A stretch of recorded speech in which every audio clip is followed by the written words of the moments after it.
Құтты күн Тұран Чайналар арнасының көрермендері. Сәрсенбінің сәтті күнінде Тұран университетінде алғаш рет ту көтеру рәсімі өтті. Толығырақ репортажымызда.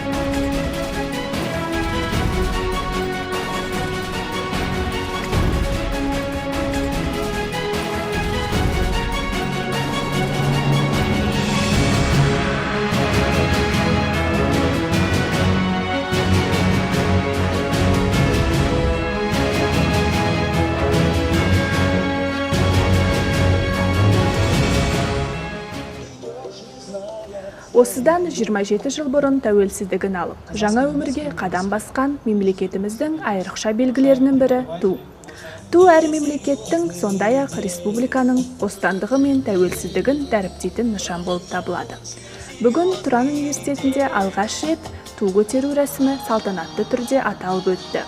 Бұл рәсім университетіміздің бір емес, бірнеше мемлекеттермен тығыз қарым-қатынасын көрсетіп отыр. Іс-шараның мақсаты басқа елдермен достық әрі іскерлік қарым-қатынас орнату екенін байқасақ болады.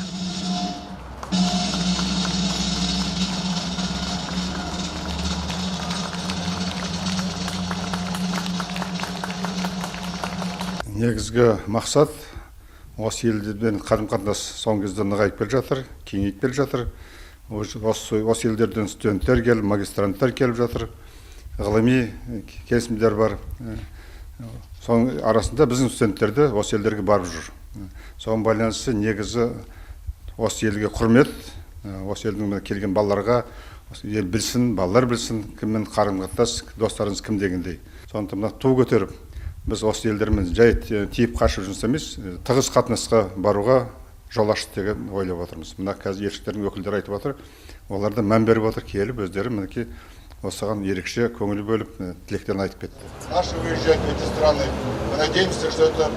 Рәсімге 9 мемлекеттің консулдары және консул орынбасарлары келіп, өздерінің жылы лебіздерін және рәсім жайлы пікірлерін білдірді. Тұран корпорациясы 26 жылдың ішінде 29 мемлекетпен, соның ішінде Ресей мемлекетімен тығыз қарым-қатынаста. Это то, что необходимо всем народам развиваться, учиться, обмениваться мнениями, опытом. И университет Туран в этом плане является, на мой взгляд, передовиком. Я хочу пожелать всем студентам, магистрантам, преподавательского состава, профессорско-преподавательского состава, ректорату дальнейших успехов в продвижении вот этой огромной значимости международной деятельности в сфере образования. Тұран университетінде өткен ту көтеру рәсімі жоғары деңгейде аталып өтті. Көк аспанның астында көк туымыз желбірей берсін.